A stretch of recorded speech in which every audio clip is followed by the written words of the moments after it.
I really do think things will bounce back. People do want to get together. Right now, it's the weirdest time anybody's ever lived in. But don't get sucked into being online or watching the news in the morning and just buying into just everything is so terrible. Enjoy being outside. Enjoy getting to be with your family, and use this time to really work on yourself.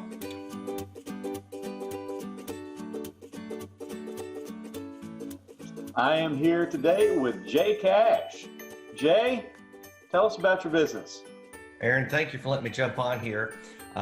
Well, here's what I do. I'm an auctioneer and real estate broker. So I do kind of similar to what you do. You and I have worked together a few times, but there's a lot of people that don't know. But I'm an auctioneer, and we sell real estate via the live auction, simulcast auction, or online auction. We just are a different way of selling real estate.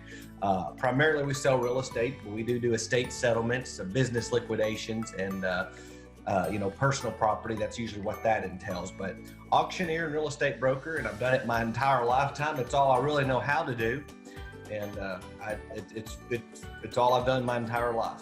Your entire life, Yep. like from infancy. Absolutely. 4 days before I was born, I've got a brochure around here somewhere.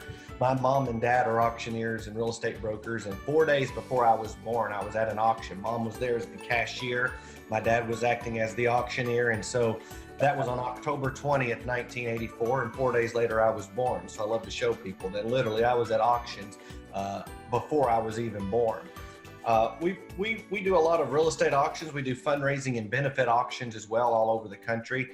The fundraising and benefit auctions had pretty much gone away with COVID-19, but even those are kind of transitioning into virtual gala fundraisers where we're raising money for nonprofits and schools and hospitals all over the country. But our main gig is selling real estate via auctions, and we work with realtors, and you and I, man, it's always a home run when we work together, it feels like. But attorneys, sellers, estate settlements, you name it, all over Middle Tennessee. So what's a typical auction look like prior to this COVID-19 situation, and then let's talk about prior to. And then we'll talk about what's going on now and what you see in the future. For the most part, whenever we have an auction, it's going to be live and on site at the property. Competition generates excitement. The more excitement, the more bidding activity you have, the more just all that builds up to getting a lot more for a piece of property than you could in other selling at other avenues. And not every property is meant to be auctioned. There's just usually a seller situation will dictate whether or not an auction is suitable for the seller. But typically that's on site. It's at the property. You may have 25, 30 people show up.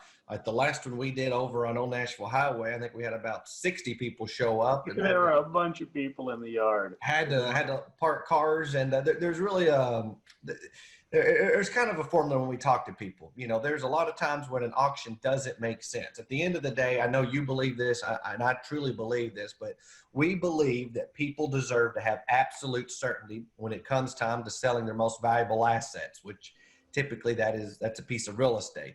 I like to use the analogy or the saying that owning real estate's the American dream. Selling it shouldn't be a nightmare. And with our auction process, we make the selling process simple, guaranteeing the seller without question that they're going to get the most money for their property every time. That is if we properly advertise and is properly conducted, and if it's generally a piece of property that somebody actually wants to bid on or it has interest in.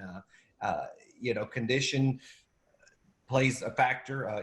There's the old saying, Aaron, that location is what sells real estate. And I say that's sort of true, but it's really three different things. I heard this from a really wise man.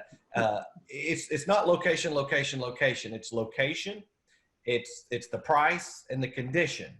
So you can't normally change the location of the property. You do have control as the seller to change the price.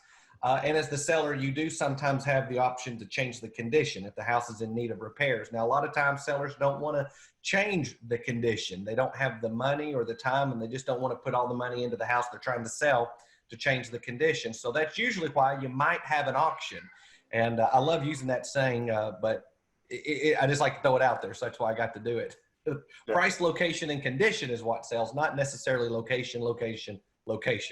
So I know when we've done auctions, you've had good success about getting a bunch of people there, and you get two or three people bidding against each other. You get to a market price. You get to a very good price. Yeah. But we've seen this situation now where they don't want gatherings of 10 people, much less 50 people that you can get out there for an auction. So tell us about what this looks like now. And this has been around for a while. It's just I haven't been an early adopter of it because I like the idea of people coming and looking and inspecting right then and there. But this past week in St. Antioch, it was a home that was in need of some repair, and it was in real estate is essential business. I don't know how essential it is, but it's been deemed essential. And so luckily we've still been able to operate in Tennessee. Kentucky's a totally different story, but we're doing virtual simulcast auctions. So the simulcast is just where as the auctioneer, we extend the bidding atmosphere to you so you could be right there in your home bidding on the property in Antioch without ever having to leave your house. So last Saturday we had a home that was selling at auction, and we had 13 bidders register online to bid. Most of them did do some sort of pre-auction inspection. They did look at the property prior to registering, and then we had 11 people show up on site. It ended up selling for $150,000, just a little bit over there, and most of the bidding was online. We had a bidder in Smyrna, another bidder in Mount Juliet, and we ended up selling it to an on-site bidder who was there standing in front of me physically. But the virtual auction is just like this, and that's one of the positive things that I think may come from COVID-19 is that people are realizing that a whole lot can be done without having to physically get together and meet. I know I was not an early adopter of Zoom calls, but now we're on them 3 or 4 hours a day, it seems like. Just you and I, how amazing is this that we can record a video and share it? But up until now, we'd always get together and meet and talk, and that's still a good thing. But I think COVID-19 has forced people to become more accepting of virtual meetings. Yeah, I'd have to agree with you. I think that we're going to see some of the good things that come out of this, things that are more efficient for business, things that allow us to have meetings even when it's not necessarily convenient, but the technology allows us to still have conversation. Yeah. How about you with your sellers? Have you, or I know it's out there where you can do virtual homes and things like that. I mean, I don't see that you could ever truly sell a home to an end user, somebody that's going to move in and live in that house without them coming to look at it at some point. So what I've heard on the real estate side, and when I ask you this question, is you could go do the virtual inspection where you go in, shoot the video, or maybe it's already has one, and then the seller could write an offer on the home, but yet there's always that inspection window where they can come in and then decide if they really like it or not. What are you seeing buyers doing, and what's an ideal way to do that if you had somebody that wanted to buy a home but didn't want to go preview a lot of homes in person? I've worked with clients who were coming from out of state and who maybe they had a relative here, but who really were doing a home search from remotely anyway. And so what I used to do then was say, hey, let's do a Facebook Live. And I would take my phone and walk through, where's my phone? There it is. Walk through the house with the phone and answer questions, get closer to things that need a little closer attention, step back to look at the broad view. And we're doing more of that now, but we're being more intentional about it. So I've purchased I'll show you another little toy. It's a 360 camera. Right. And so now I can go in, I can shoot the whole house, and not necessarily for listing photos, although I've used it for listing too, but shoot the whole house and let the client get a look all around, get a feel for the layout, how things move. We can 360 walk through as well.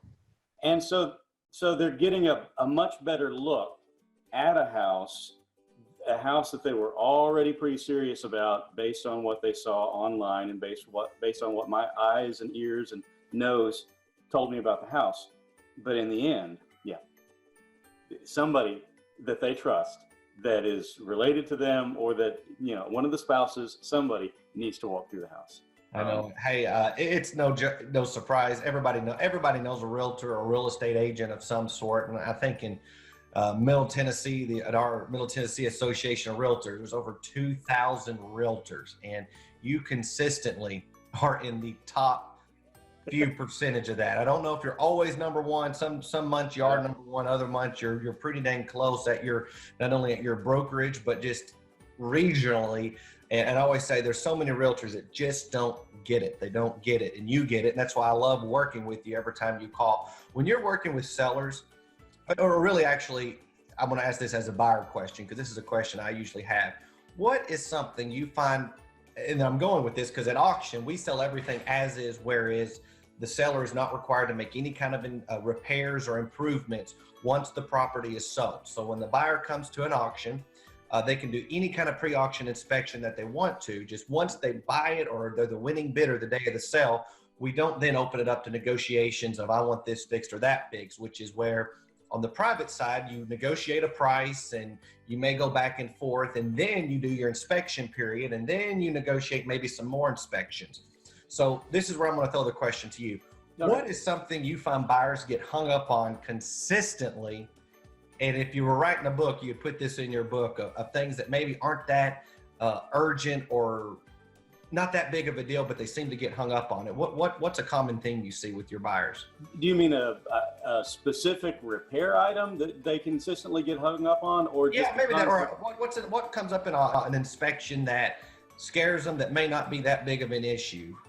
Occasionally, there will be something like fungal growth in a crawl space that sounds really scary, and in reality, there are a few really good companies to come take care of that. And that is under the house, correct? Yeah.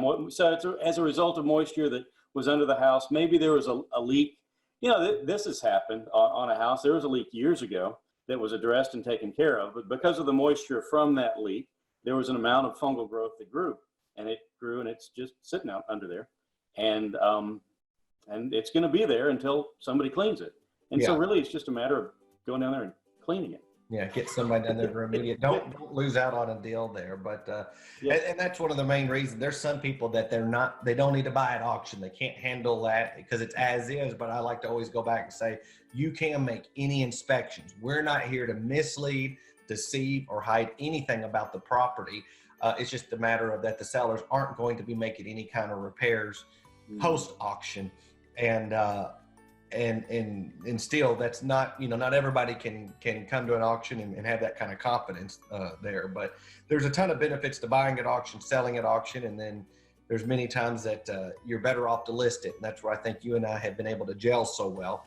One thing I'll brag about you is of all the realtors I get to work with, there's nobody more knowledgeable or knows just a gut feeling. This is what I think the house will bring. I think you're batting about 100% of predicting exactly what the house will sell for prior to the auction. I don't know how you do it because I can never do that. I always give kind of a ballpark range, but you're pretty much within $1 of what the house will sell for. It's very kind of you, Jay. I think the truth of the matter is houses at auction, just like a house on the market, it's going to bring a market price. Mm-hmm. As long as the marketing is done well, as the setup is done well, it's going to bring the market price. And so so it's not too hard to figure it out. As long as you get a couple people there bidding, we'll get up to the market price.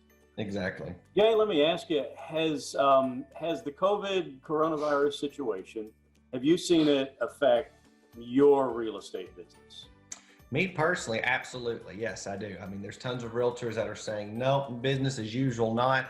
I really feel like that if it hasn't caught us yet, or there's a lot of realtors I speak to that they are privately acknowledging that it has affected their business, but publicly they want to put out a different persona. And I just got to say that I think everybody's affected. Every real estate auctioneer that I know, every broker I know, if you really speak to them, pendings and closings that we've had on the books are already happening, and there's still an adequate amount of showings and taking place. But I think we may see the big hit coming in another few weeks when you've got over 20 plus million people laid off. I know Murfreesboro, Rutherford County is very, very hot, and I want to be so optimistic.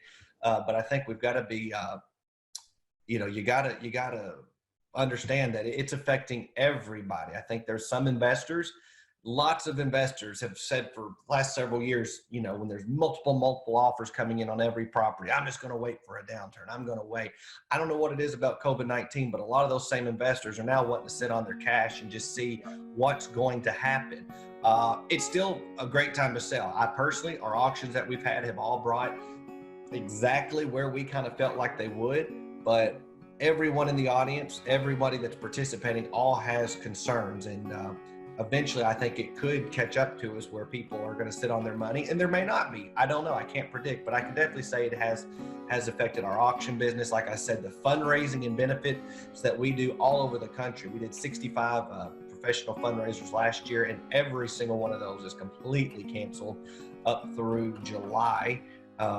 And even in September and this fall, there's some that are canceling. And so that's just another form of another auction, another niche that we do, are the fundraising and benefits. And those are definitely gone. And in the real estate, I think a lot of people are a little bit cautious. I like to tell our sellers, and it's just fact, if you were wanting to sell your house in the height of the market, you missed out on it. It's still a very, very strong market, but definitely things have changed all due to COVID-19. Yeah, I think I've seen the same thing. It's not that there's a lack of inventory. It's not that there's a lack of stability in the financial services market. You can get a mortgage, and houses, there aren't as many houses as there are buyers, and so that's all supply versus demand has always been in this market. And at the same time, investors that I've worked with, they have held back. A lot of buyers feel like now's the time to get a deal, and a lot of sellers recognize that it's still a seller's market. Yeah. So it's a little odd, you know. The thing I think this relates to your business as well is if your family's expanding, you know, you don't want to live, you know, not in comfort or have a home that's way too small, or if your parents have passed away and now you've got that house that you've got to get rid of or sell, or if you're divorcing, you know, whatever it may be, life is happening for so many people, and it's still a fine time to sell. The numbers support all of that right now, which we're all so blessed. But definitely, I echo exactly what you just said.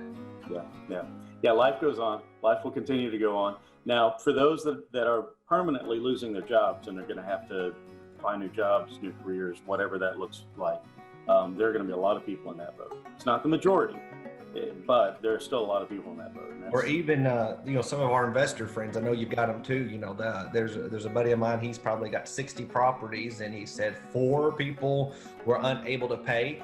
I had another investor, he's got 4 properties and 2 of them were not able to pay. So, you know, that's just where a savvy investor that is cash flowing very well, he can absorb a couple of months of hits, versus my other friend who's got 4 properties, and when 2 of them call out that they can't pay April's rent, it affects him very difficult, because, you know, they lost their jobs. You understand why they can't pay, but it's also not the landlord's fault that they lost their job because they got laid off because of everything that's happening. So it's definitely a domino effect that can happen.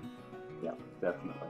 Well, if you've got any advice or thoughts for the folks out there that are watching this, what do you have to say? It can be real estate related or not. Oh, the advice, you know, I think there's so many good things that come from the virtual environment and being able to do videos like this and being on Facebook. But I also think that it just, you know, don't panic. You know, worrying is not going to cause, you got to be prepared, obviously. And I'm not trying to discredit, you know, how serious things are for so many people and so many businesses. But, you know, I really do think things will bounce back. People do want to get together. Right now, it's the weirdest time anybody's ever lived in, but don't get sucked into being online or watching the news in the morning and just buying into just everything is so terrible. Enjoy being outside, enjoy getting to be with your family, and use this time to really, you know, work on yourself. I know it's a lot easier said than done, because I wake up in the morning and will watch the news for a few minutes and go, oh, this is horrible. But there's so many things that we still can be thankful for, even though there's a lot of hurt going on with a lot of people. And I definitely feel the hurt just like everybody else. But, you know, worrying really isn't going to do you a whole lot of good. You just got to move forward and push past it. And I can't thank you enough for letting me hop on the Zoom here and chat with you for a little while. You bet. You have time for a couple quick questions? Yeah, absolutely. Okay. So Jay, tell us, what are you reading these days? What am I reading? This is probably not. I shouldn't say this, but I've got a subscription to Audible, and so I'm getting books read to me. I'm like driving around just trying to get a little bit more in, or I fall asleep at night. But I've read some different biographies and autobiographies of just different people and different sportscast announcers, sports entertainment announcers, and things like that. Just interesting life stories of people. Recently, it was a JFK book that Bill O'Reilly wrote a few years ago, and it's claims to be the most comprehensive book on JFK. I don't know if it's all true or not, but that's what Audible and the JFK book. There you go. Okay. Hey, have you read Shoe Dog? No. Shoe Dog's a good one. Is that Okay. Phil Knight, that the founder of Nike? Okay, yeah. That's a good read. I've been recommending that to people. Okay, there you go. And then, do you have a hidden talent? Hidden talent? I don't think so. I really don't. I don't think I've got any. I've never had a hidden talent. I can auctioneer. I can do that. That's not really a hidden talent. A lot of people can do that, but I don't know. I don't think there's a hidden talent. No. You've won some awards. Yeah, we've done a few. Yeah, auctioneering. So you've got some skills there. If you could take on any talent, if you could develop any talent, what would it be? I don't know. I really, I have no clue if I could take on a talent. Is being a mind reader, is that a talent you can take on, or being able to predict outcomes really, really well? That would be great. I usually have a good gut feeling, but having a little more certainty, being able to predict things, that would be good. I think we'd all love that. Yeah. All right. And where's your favorite hangout? Where do you like to hang out in the Murfreesboro, Smyrna, Rutherford County area? Oh, if I hang out, I like to be with my wife and daughter, Perry, pretty much anywhere. Perry has loved going to the Greenway and looking at all the ducks over near Medical Center behind the hospital. There's somehow, I don't know how you get to it, but there's a big pond, tons of ducks and turtles. So we go over there and look occasionally. So that's fun. But basically anywhere at Perry, we're blowing bubbles or riding the golf cart. But outside with Perry is probably my favorite thing to do. Anywhere. The fountains is fun too, because they got all the fountains over on Medical Center. That's a fun place to go. Okay, very cool. Last question. What's the best piece of advice you've ever received? Best piece of advice.